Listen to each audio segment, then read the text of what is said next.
బిడ్డ జాతకాన్ని పరిశీలించి ఇతడు ఉద్దండ పండితుడై స్వసిద్ధాంతాలు ప్రతిపాదించి భూమి ఉన్నంత వరకు కీర్తి చిరస్థాయిగా సుస్థిరంగా నిలబడి ఉంటుంది అని ఎప్పుడైతే చెప్పారో నన్ను అందమైన ప్రశాంతమైన చూపులతో అందరి హృదయానికి ఆహ్లాదం ఆనందం కలిగించడం చేత శం కరోతి ఇది శంకర అని నామకరణం చేశారండి పిల్లవానికి.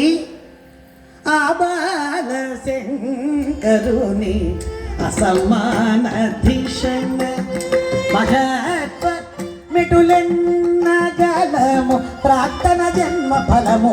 ఆ బాల శంకరుని అసమాన ధిషణ మహ